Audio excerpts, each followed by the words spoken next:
o dia em que minha noiva me largou na estrada e perdeu tudo.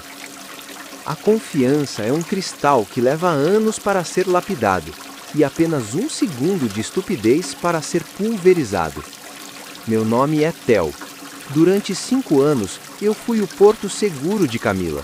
Eu era o cara que resolvia os problemas, que segurava a mão dela nas crises de ansiedade e que trabalhava 12 horas por dia para garantir que o anel de diamante no dedo dela fosse o maior do seu círculo social. Mas para Camila e seu grupo de amigas da elite de Connecticut, minha calma era confundida com fraqueza. Minha paciência era vista como falta de espinha dorsal. Nós estávamos a caminho de uma estação de esqui em Vermont para comemorar nosso noivado. No carro, além de Camila, estavam as 2 melhores amigas dela, Sasha e Chloe. 2 mulheres que viviam de aparências e do dinheiro dos pais. O clima no SUV de luxo era de deboche. Elas faziam piadas internas sobre como eu era domesticado, como eu nunca reclamava de nada. Eu apenas sorria e mantinha os olhos na estrada escura, sob um céu que prometia a pior nevasca da década. Theo, querido, pare naquele posto ali na frente, Camila disse, com um tom de voz que beirava a ordem. Estou com vontade de um café artesanal e a Chloe precisa de cigarros. Eram quase 2 da manhã. O posto era uma estrutura decrépita, iluminada por lâmpadas fluorescentes que piscavam, cercada por quilômetros de floresta densa e silêncio. Eu estacionei. Deixe que eu vou, Camila. Está começando a nevar e o vento está cortante, eu disse, pegando apenas o casaco. Ah, não seja tão protetor, Theo. Sasha riu no banco de trás. Vai lá, mostre que você é um homem de ação por 5 minutos. Eu desci do carro. O frio atingiu meu rosto como uma bofetada física. A temperatura estava caindo drasticamente. Entrei na loja de conveniência, comprei os pedidos e, enquanto esperava o troco, ouvi o som de um motor roncando alto do lado de fora. Quando olhei pelo vidro sujo, vi as lanternas traseiras do meu próprio SUV acelerando violentamente em direção à rodovia. Achei que fosse uma manobra para estacionar melhor, a sair correndo com os copos de café na mão, gritando o nome dela. Mas o carro não parou. Eu vi o vulto de Camila no banco do motorista, rindo enquanto olhava pelo retrovisor. Sasha e Chloe estavam com os celulares apontados para o vidro traseiro, gravando a minha reação para o grupo de mensagens delas. Camila, o meu celular ficou aí, eu gritei, mas a minha voz foi engolida pelo vento. Em 10 segundos, o carro desapareceu na escuridão da estrada. Eu fiquei ali, parado no asfalto congelado, com 3 copos de café esfriando nas mãos e o coração batendo em um ritmo de puro choque. No início, eu não senti raiva, eu senti descrença. Elas vão voltar, é só uma volta no quarteirão. Elas querem me dar um susto. 5 minutos passaram, 10 minutos. A neve começou a cair em flocos pesados, transformando o mundo em um borrão branco. O atendente do posto, um senhor de olhar cansado, saiu para fechar as bombas. Sua namorada tem um senso de humor estranho, rapaz, ele disse com pena. O próximo posto fica a 80 quilômetros daqui, e com essa nevasca, a estrada vai ser fechada em meia hora. Tentei usar o telefone do posto. O número da Camila dava direto na caixa de entrada. Ela tinha me bloqueado temporariamente para maximizar o efeito da pegadinha. Ela queria que eu passasse a noite ali, implorando por atenção, para depois aparecer de manhã e dizer que eu era sensível demais. Mas algo estalou dentro de mim naquela noite. O Theo que aceitava ser o tapete daquelas mulheres morreu sob aquela luz fluorescente. Eu percebi que a mulher que eu ia levar ao altar não me amava. Ela me via como um acessório descartável, um brinquedo que ela gostava de testar até quebrar. Eu não tinha dinheiro, não tinha GPS e o meu casaco não era feito para suportar uma noite ao relento em Vermont. Mas eu tinha algo que elas nunca tiveram: resiliência. Eu era um engenheiro civil que subiu na vida do zero, vindo de uma família que não tinha nada. Eu sabia sobreviver. Pedi ao atendente um mapa de papel e um par de luvas de trabalho que ele tinha nos fundos. Eu não vou esperar por ela, eu disse para o velho, que me olhou como se eu fosse louco. Se ela me quer fraco, Ela vai descobrir o que acontece quando o homem que sustenta a vida dela decide ir embora. Eu comecei a caminhar, não em direção à cabana onde elas estariam rindo e bebendo vinho caro, mas em direção à cidade mais próxima, seguindo os trilhos do trem que cortavam a floresta. Foram 8 horas de agonia. Meus dedos perderam a sensibilidade, o gelo queimava meus pulmões, e o som dos lobos ao longe era um lembrete de que a natureza não tem senso de humor. Cada passo que eu dava na neve era um prego no caixão do nosso relacionamento. Eu planejei cada detalhe da minha volta por cima naquela caminhada. Eu não ia brigar, eu não ia gritar, eu ia simplesmente desaparecer da vida dela, levando comigo tudo o que eu construí para nós. Quando o sol finalmente nasceu, pálido e frio, eu cheguei a uma pequena estalagem. O dono me deixou usar o telefone. Eu não liguei para Camila. Liguei para o meu advogado e para a empresa de mudança que eu contratava para o nosso novo escritório. Tirem tudo, eu disse, com a voz rouca pelo frio. Deixem a casa vazia, até o último talher de prata. E cancelem os cartões de crédito adicionais no nome de Camila Thorne. Agora. Eu estava voltando para casa, mas não como o noivo submisso. Eu estava voltando como o dono do tabuleiro, e a brincadeira da Camila estava prestes a custar muito mais caro do que ela poderia pagar. Enquanto eu caminhava pela neve, sentindo o gelo perfurar minhas articulações, a imagem de Camila rindo ao volante era o combustível que mantinha meu coração batendo. Naquela cabana de luxo em Vermont, cercada por lenha de carvalho e vinhos de $1.000, ela certamente estava contando os minutos para a minha rendição. Eu conseguia visualizar a cena. Sasha e Chloe rindo no sofá de couro, postando vídeos da minha silhueta abandonada no posto com legendas debochadas sobre como eu era emocional. Elas achavam que eu chegaria de manhã, pegando um táxi caro, pedindo desculpas por ter ficado bravo e implorando para entrar no calor da lareira. Mas elas não conheciam o homem que financiava aquele estilo de vida. Elas conheciam apenas a máscara de paciência que eu usava para manter a paz. Elas esqueceram que o engenheiro que ergueu pontes e negociou contratos multimilionários não era o molenga que elas inventaram em suas mentes fúteis. Às 10 da manhã, Camila finalmente decidiu que a brincadeira tinha durado o suficiente.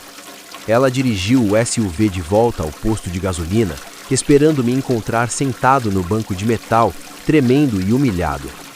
Mas o posto estava vazio. O atendente apenas limpava o balcão com um olhar de desprezo. Quando ela perguntou por mim, ele apenas apontou para a estrada coberta de neve e disse: "Ele não esperou por você. Ele seguiu em frente." A primeira faísca de dúvida atingiu Camila, mas a arrogância dela ainda era um escudo espesso. "Ele deve ter pegado um Uber para o hotel", ela disse para as amigas, tentando manter o controle. Mas quando ela tentou usar o aplicativo para verificar minha localização, algo que ela fazia constantemente para me monitorar, o acesso foi negado. O plano familiar de dados que eu pagava tinha sido desconectado. O pânico começou como um sussurro, mas tornou-se um grito quando ela tentou pagar o café da manhã no vilarejo vizinho. O cartão de crédito, o Black Card que eu dei a ela para emergências e mimos, foi recusado. Ela tentou o segundo cartão, recusado. O terceiro, bloqueado por suspeita de fraude. Enquanto ela passava vergonha diante de uma fila de turistas, eu já estava a 300 quilômetros dali, em um trem expresso rumo a Connecticut. E eu não estava voltando para casa. Eu estava voltando como o dono do tabuleiro. E a brincadeira da Camila estava prestes a custar muito mais caro do que ela poderia pagar. Liguei para o zelador do nosso condomínio de luxo. "Marcos, é o Theo. Estou enviando uma equipe de mudança agora. Eles têm autorização total para retirar todos os meus pertences, os móveis de design, a coleção de arte e até a adega. Tudo que foi comprado com o meu capital." "E a senhorita Camila, senhor?" o zelador perguntou, confuso. "A senhorita Camila não faz parte da unidade. Se ela tentar entrar, informe que a fechadura biométrica foi resetada. Se insistir, chame a segurança." O contrato está no meu nome e eu acabo de rescindi-lo. Cheguei ao nosso apartamento 3 horas antes dela. O silêncio do lugar era absoluto, mas não era mais acolhedor. Era o silêncio de um museu sendo desativado. Minha equipe de mudança trabalhou com uma precisão de um esquadrão tático. Eles embalaram os sofás de veludo, as televisões de 80 polegadas, as luminárias italianas. Em 90 minutos, o apartamento de $2 milhões parecia uma casca vazia, um esqueleto de concreto e vidro. Eu deixei apenas uma coisa no centro da sala de estar vazia: o anel de noivado de 3 quilates que ela deixou na mesinha de cabeceira antes da viagem, junto com uma nota fiscal da joalheria que mostrava o valor do estorno que eu havia solicitado. Eu estava sentado no meu carro, estacionado do outro lado da rua, quando o SUV de Camila encostou na calçada. Ela desceu apressada, seguida por Sasha e Chloe, que agora pareciam preocupadas. Camila estava irritada, bufando, provavelmente preparando um discurso sobre como eu era inantigo por ter bloqueado os cartões. Eu a vi subir pelo elevador de serviço, já que o código principal dela não funcionava mais. Eu esperei. 5 minutos depois, o grito dela ecoou abafado pelas janelas de vidro duplo, mas audível na minha alma. Ela abriu a porta do apartamento e encontrou o nada. Não havia cama para ela dormir, não havia TV para ela se alienar, não havia sequer as cortinas que protegiam sua privacidade. Apenas o eco de seus próprios passos no chão de madeira frio.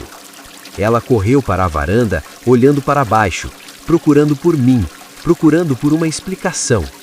O celular dela, que ela teve que conectar ao Wi-Fi público do prédio vizinho, finalmente recebeu a minha única e última mensagem. Era um vídeo, mas não um vídeo de desculpas. Era o vídeo que Sasha e Chloe tinham postado no Instagram horas antes, rindo enquanto me deixavam no posto. Eu apenas adicionei uma legenda simples abaixo. Vocês queriam ver o que um fraco faz quando para de carregar o mundo de vocês nas costas? Aqui está a resposta. Divirta-se com o vazio, Camila. A conta do aluguel vence amanhã e o fiador acaba de se demitir. Eu vi pelo binóculo o momento em que as pernas dela falharam. Ela caiu no chão da sala vazia, cercada pelas suas amigas, que agora, percebendo que o caixa eletrônico humano tinha ido embora, já começavam a olhar para as próprias bolsas, calculando como fariam para pagar o Uber de volta para suas casas. A lealdade delas era proporcional ao saldo da minha conta, e o saldo agora era 0 para elas. Liguei o motor do meu carro. Eu não sentia raiva, eu sentia uma leveza que não experimentava há anos. O Theo, que aceitava migalhas de afeto em troca de banquetes de sustento, tinha ficado naquela neve em Vermont. O homem que sobrava agora tinha todo o tempo e o dinheiro do mundo para investir em alguém que não precisasse de uma pegadinha para se sentir superior. A brincadeira da Camila tinha terminado. E o prêmio dela era a realidade, nua e crua em um apartamento vazio no centro da cidade. 6 meses. Esse é o tempo que o corpo leva para renovar quase todas as suas células. Mas foi o tempo que eu levei para reconstruir cada átomo da minha dignidade. Depois de deixar Camila no centro de um apartamento vazio, cercada pelo eco de suas próprias escolhas fúteis, eu não olhei para trás. Eu não liguei para ouvir suas desculpas ensaiadas, não li as centenas de mensagens que ela enviou, primeiro com fúria, depois com promessas de mudança e finalmente com súplicas patéticas por dinheiro. Eu apenas mudei o meu número, mudei o meu endereço e mudei a minha frequência mental. Camila achava que eu era o provedor bonzinho, o cara que trabalhava para sustentar os luxos dela. O que ela nunca entendeu, em sua miopia de privilégio, é que o intelecto que gerava aquela riqueza era uma arma de precisão. Sem a distração tóxica de carregar o mundo dela nas costas, meu rendimento dobrou. Minha empresa de engenharia e consultoria de infraestrutura, a Fênix Alpha, tornou-se o nome mais falado nos círculos de poder de Nova York. Eu não estava apenas construindo pontes físicas, eu estava erguendo uma fortaleza em volta da minha vida. Enquanto isso, O mundo de Camila desmoronava como um castelo de areia atingido pela maré. Sasha e Chloe, as melhores amigas que riram de mim no posto de gasolina, desapareceram em menos de uma semana. Sem os jantares caros pagos por mim, sem as viagens de primeira classe e sem o acesso ao meu círculo social, elas perceberam que Camila era um peso morto. A lealdade delas era um serviço por assinatura, e o cartão de crédito do Theo tinha sido cancelado. Camila teve que voltar para a casa dos pais, em uma cidadezinha pacata onde todos sabiam que ela tinha perdido o peixe. Ela tentou manter as aparências, postando fotos antigas no Instagram, mas a realidade bate a porta com a força de uma marreta. Ela não tinha carreira, não tinha economias e, o mais importante, não tinha mais a proteção do homem que ela chamava de fraco. O destino, no entanto, adora um fechamento poético. 3 meses da brincadeira de Vermont, minha empresa foi contratada para auditar um projeto de revitalização urbana em que o pai de Camila era o principal investidor. Ele estava à beira da falência, apostando tudo o que restava naquela obra. O que ele não sabia é que o genro bonzinho que ele sempre menosprezou era agora o homem que daria a palavra final sobre o financiamento do seu projeto. O encontro aconteceu em uma sala de conferências fria, no 40º andar de um arranha-céu em Midtown. Eu estava sentado na ponta da mesa, cercado por advogados e engenheiros. Quando a porta se abriu, Camila entrou acompanhando o pai, provavelmente na esperança de usar sua beleza e charme para suavizar as negociações. Ela não sabia que eu era o CEO da auditoria. O momento em que os olhos dela encontraram os meus foi o ápice de toda a minha jornada.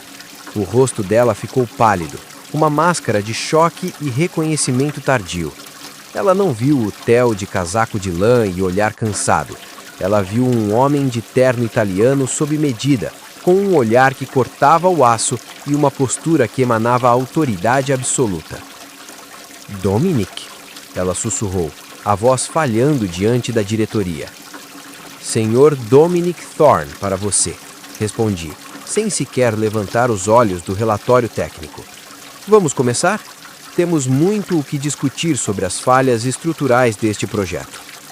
Durante as 3 horas seguintes, eu desmontei o plano de negócios do pai dela com a precisão de um cirurgião. Eu apontei cada erro, cada economia porca e cada tentativa de fraude. Camila assistia a tudo, em silêncio, percebendo que o homem que ela abandonou no gelo era o único que poderia salvar a família dela da ruína total. Ao final da reunião, o pai dela, um homem que sempre me tratou como um acessório descartável, implorou por uma extensão de prazo. Eu fechei a minha pasta de couro e me levantei. "Eu não faço negócios baseados em sentimentos, senhor", eu disse, olhando diretamente para Camila.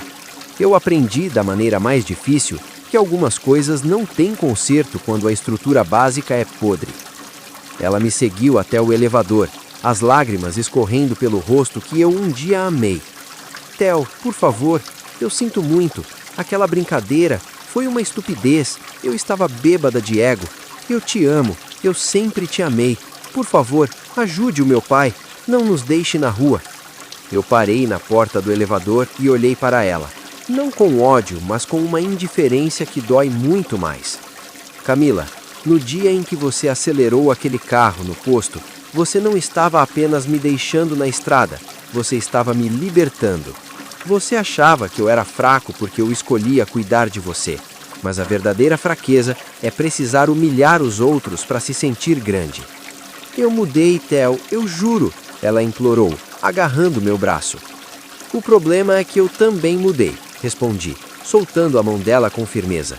"Eu aprendi a caminhar no gelo sozinho e descobri que sou muito mais rápido sem o peso de alguém que não me respeita." As portas do elevador se fecharam, deixando-a sozinha no corredor de mármore, exatamente como ela me deixou naquela noite em Vermont. A diferença é que eu tinha um mapa e um destino, ela só tinha o vazio. Saí do prédio e respirei o ar de Nova York. A brincadeira dela tinha custado o noivado, a fortuna da família e a dignidade. Para mim, custou apenas $1 milhão e uma noite de frio. foi o melhor investimento que já fiz em toda a minha vida. O sistema estava restaurado, a ameaça foi neutralizada e desta vez eu não ia deixar ninguém assumir o volante.